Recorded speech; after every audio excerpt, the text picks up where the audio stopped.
I'd like to invite our other speakers back up onto the stage, and this is going to be our first Q&A section of the day.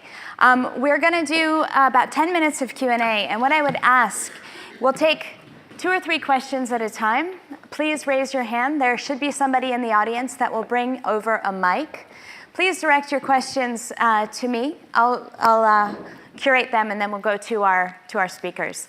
I feel a bit like an auctioneer. Is there a question in the house? Brilliant. Thank you. Rob Cameron, Sustainability. I've got a question for David about the Olympics. One of the challenges you must have faced is the challenge of local sourcing on the one hand versus keeping your major global sponsors satisfied on the other. And I know that there's been quite a lot of criticisms about the lack of local food, frankly, local beer, to name one example close to my heart. Could you comment on the challenges of how to rationalize the big business of the Olympics with, on the other hand, sustainable local sourcing? Great question. Thank you. Do we have another one? Just here. Hello, Wayne. Hi, it's Wayne Visser from Kaleidoscope Futures. A question about the design innovation. Do we see anything different happening in terms of going to scale on innovation? There's never been a shortage of innovation, but how do we get to scale? Brilliant. Thank you. And one more.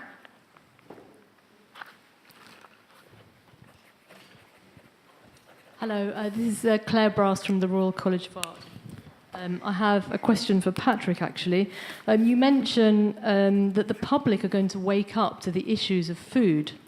And while I agree with you that this is entirely necessary, I would like to know what you think about the role of policy in making this happen. And I'd like to know what you think about the role of culture in bringing about this change, and how can innovation in the field of culture actually support this necessary movement of people towards understanding. I mean, how are people going to really understand this just through policy and words? Brilliant. Thank you. David, let's begin with you. Just to recap, the question is how to balance the challenge of local sourcing with your global sponsors, and how have you rationalized that? Okay, well, thank you for the question, and I sympathize on the beer point.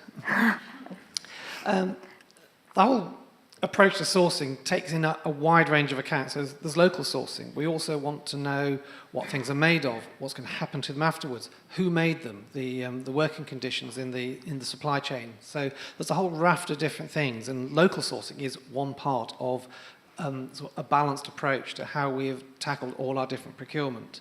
And in fact, we have achieved a vast amount of shall we say, UK sourcing, local, not necessarily just within London, but across every single nation and region in this country has provided suppliers to the games. With something like 70% of all our suppliers are actually SMEs. So while obviously for any games to happen, you have to have major corporations providing sponsorship, otherwise you just don't get the games. It's a bit of an urban myth that they are so dominant that no one else gets a look in. And by having up front in our sourcing criteria some very specific requirements around sustainability, into local sourcing, size of companies, and provenance of materials, reuse of assets afterwards, those are helping to drive change and actually spread the appeal much more widely. Brilliant. Thank you. Design innovation. How do we take design innovation and enable this at scale? That's our second question for you, Peter. So I think, scale at 2 levels. Scale at how do you produce something in mass volume, and also how do you produce big stuff. I think, a lot of the examples that we talked about in my presentation are things that are now in production. The wind power and the wave power machines that I mentioned, they are massive structures that frankly would have been very difficult to have been prototyped. You could of course build a physical prototype of those things. The cost is prohibitive, the potential wastage is excessive. By using the digital prototyping solution, you can arrive at that. So it gets us to that position much more quickly. In terms of producing things for mass volume, I think what's now happening is as this market dynamic is changing and suddenly the power of innovation is as much in the hands of the individual, the creative individual, as it is in the multinationals, then actually what you're doing, you start to influence the behavior of these big companies. They see what's happening, they're starting to take different views of innovation, such as with the Tesla car. You know, it was not the case in the automotive industry that they would outsource those kind of design projects.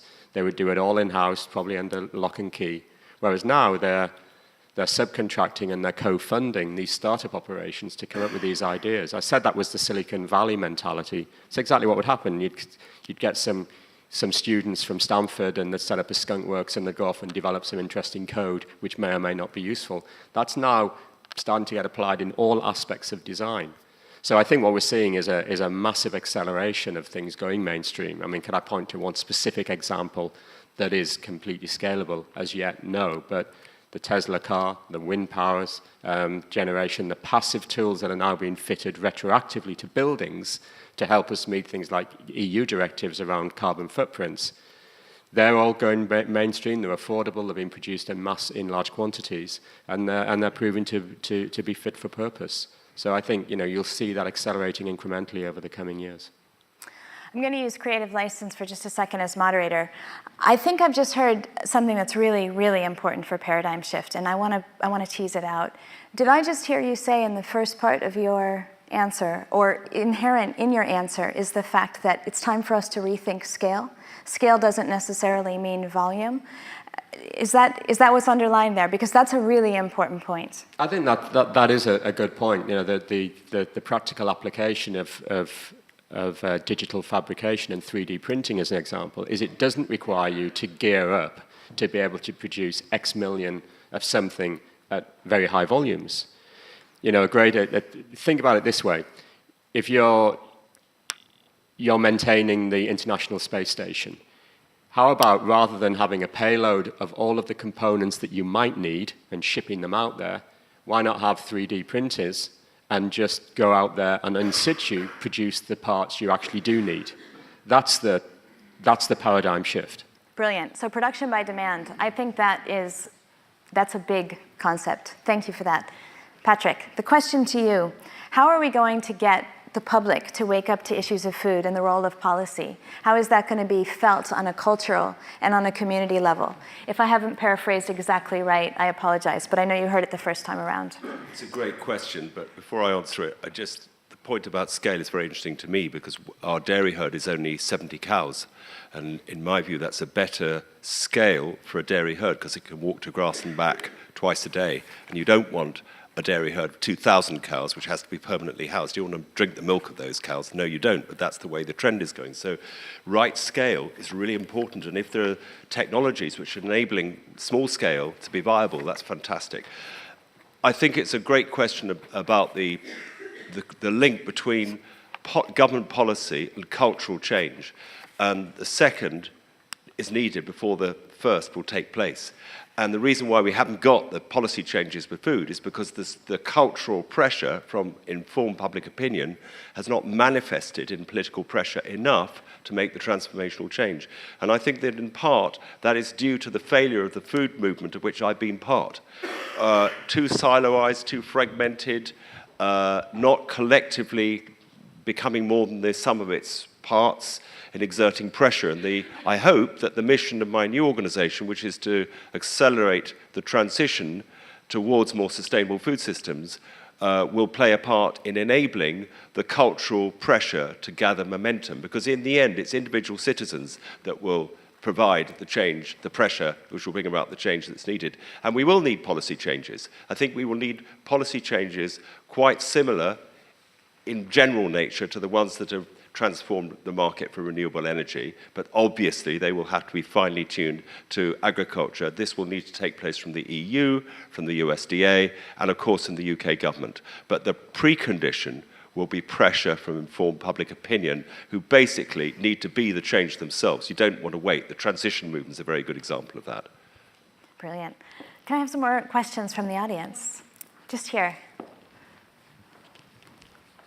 Just while we're waiting to get that over, I have to say, in our review at the foundation, we also found the same problem. The disparate and often conflicting nature of the movement made it really hard to solve the problem. So, over to you. Hi, thank you. Is this on? Yeah. I can hear you. I think so. Okay, good. So it's Paul Dickinson from Carbon Disclosure Project. I'm really just interested in the notion that capitalism, in a sense, is this enormous system, and there's accountability of corporations to their shareholders, which is a system that's been going on for a long time. But in the end, I guess the buck stops with the citizen as investor, and the citizen as purchaser, or some people call them consumer. And so my real question is, where do you see the greatest opportunity for the development using new media for the mass application of citizen empowerment as investors and as purchasers? Brilliant, thank you. Can civil society do more? Okay, just here. Sorry, just in the green, and then we'll come here. Hi, my name is Cheryl Bone. I work at Royal Bank of Scotland. This question is for Patrick Holden. Going beyond changing policy within the food industry, how do you think the role of food, given that it impacts every single person on this planet, can push forward a more consistent global change in our systems? Okay.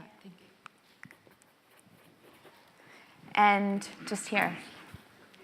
Nick Robbins from HSBC. Another question for Patrick. You mentioned at the end that you were talking about your solutions being inflationary. Maybe I could challenge you on that, that if you actually put renewables plus energy efficiency together, you can actually drive costs down. So the same on the food side, to how do we harness the need to tackle overconsumption as well as improving the quality of food? So could I just ask you to clarify that? Yeah, can we have a question? The end of your question. Sorry, you said that your solutions would be inflationary, but if we actually deal, as well as improving the quality of food, but also deal with the questions of overconsumption and food waste, actually this package may well reduce overall food costs while unit costs might go up. Okay, great. So let's start with the first question, which is, and Paul, jump in if I get it wrong. Capitalism, an enormous system, but the buck stops with the citizen. So what are the enabling tools to give citizen empowerment the greatest trajectory? How do we make that happen in the biggest way? Now, to me, that's a relevant question to all of you. And if you feel so inclined, may I ask you to say a couple of words on that? Well, obviously, it's a very big question. I think there's many answers to this, but people having information and in some ways being inspired to make the right choices. I'll take on that tack, I think, because that's very much close to what we're trying to do with our project. But too often people just feel it's the scale of change required is so much that the little individual actions can't make a difference. And to try and get people over that hurdle of thinking, yes, individually, your choices are something that make a difference. And if there is the right information, whether it's social media, which I'm no expert in, but that clearly is a new tool which a lot of people will be able to use. And leading by example as well. So more and more organisations, whether it's NGOs or companies or even government, walking the talk a lot more and giving people the opportunity to make the right choices. I'll stop there. Brilliant. Thank you. So I think from our perspective, whether we're talking product design or building design, it's about enabling people to make those informed choices. So it is about education. I think a lot of the way the design community is expanding now, a lot more people are participating in the debate and the process of design and manufacture. There's a whole range of blogs and websites out there. In the US, on the West Coast again, around kind of Silicon Valley, there's a community called Instructables, where basically as people figure out how to make things, they make little videos, they put them online, they share that experience. And I think the more we can do that, help people understand the repercussions of their decisions, the better. You know, I guess there's mandates that can come in, there's government legislation that can set performance requirements as well. But then the consumer still doesn't really have a choice because every product will meet the standard. But for me, it's all about education and just ensuring that people are making those informed decisions. Thank you. Well, just very briefly, I think that the individual citizen is in microcosm, or we have in microcosm, at least energetically, although not always intellectually, an understanding of the larger whole. And so we need to feel empowered. We need to enable citizens to, through their own understanding of themselves, feel that their ideas and their inspiration is connected with the possibility to change on a major scale. So I was really agreeing with what you said. The next two questions are for you, but before I paraphrase them, I just want to pick up on that point, because it really struck me in the first session that theory, particularly those demonstrating the interrelatedness of man with his environment, until proven, borders on spirituality. Once proven, it becomes physics and science. And what you just said there really reminded me of that thought. It's this alignment with the whole values. On that note, the two questions that were pointed to you, I'm gonna put them together for you.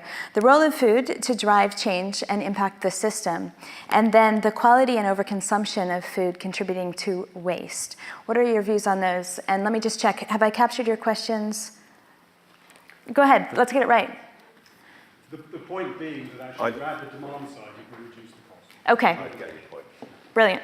The role of food, I think it's central because, as has been said, we eat.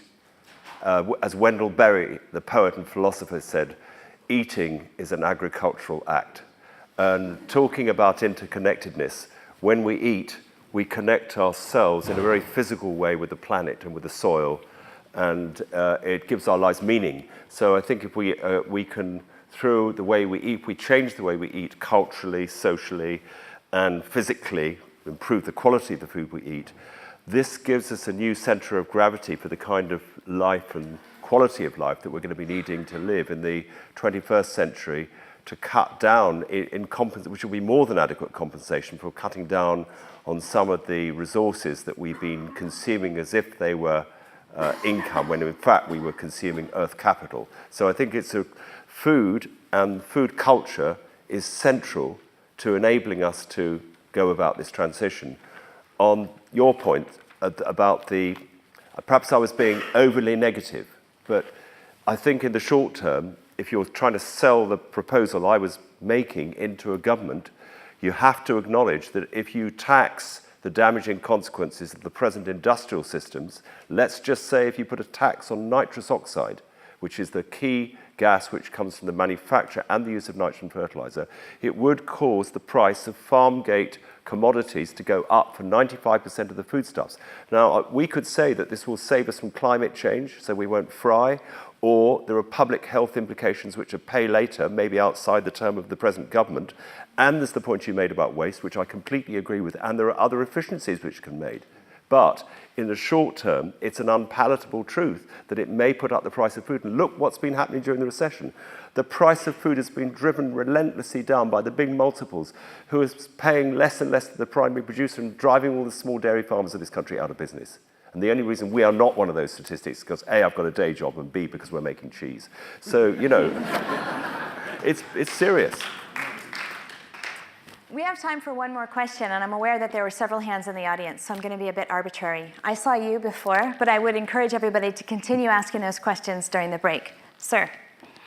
I was actually going to ask the same question as Nick, but since I've got the microphone, it's just refreshing to hear someone talking about policy, tax, and regulation, because that can make breakthrough capitalism not just possible, but far easier when actually it can be very difficult.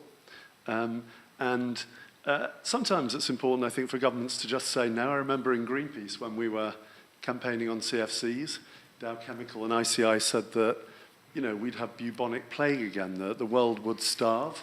And a few months later, we had innovation, a whole new industry. We were driving costs down, inventing new opportunities, and creating economic growth. It doesn't sound like a bad thing to me. Thank you. Jonathan Smiles from Beyond Green, by the way. Thank you. Thank you. I am going to use provocative license here, and I'm going to ask a specific question of my own. David, I hope you don't mind. But I'm so intrigued by the fact that you did have to balance your local suppliers with your international sponsors. To the extent that you're capable and comfortable to share, are there any anecdotes around what managing those sponsors was like for you, specifically within the context of what their global brands may mean to consumers? That's a nice one. I think one thing people tend to forget about with sponsors is that they bring more than just a wodge of cash to an event. And a key thing is working in partnership with them and using their expertise and their knowledge of supply chains and things to help us find good solutions that make the event work. Now, I said at the beginning, we started from scratch. And so building an organization that has to deliver this huge project in 7 years from 0 to 100, as it were, in that time frame, you need all the help you can get. And working with all sorts of different stakeholders, but in particular the commercial partners, they bring a lot of knowledge and expertise to the party. And they themselves have local supply chains and so on. And one that everyone likes to have a go at often is McDonald's. But if you look at their Open Farms initiative they did last year and the way that they are sourcing all their meat and dairy produce from the UK for the games, and many in the packaging and so on, which they're looking at to make it fit the criteria of our waste streams. So they are beginning to make some fundamental changes in their business, which will endure beyond the games. And when it comes down to things like packaging, that can also mean local supplies and the whole sort of panoply of things that go with that. So we have this sort of sometimes mistaken view that it's just some great big giant brand that is faceless and immovable from what it what people think. But in fact, when you dig into it, there's a lot of more sort of complexity to it, and a lot of clever people working with smaller companies down the supply chain. And if we can influence that and drive some change through the prestige and high profile and immovable deadline of this project, then that can lead to lasting change. And I probably haven't answered your question at all, but... No, I appreciate it, and I thank you for being such a good sport, because that is a provocative question, and I really appreciate your answer. I'd like to invite everyone to join me in thanking our speakers today.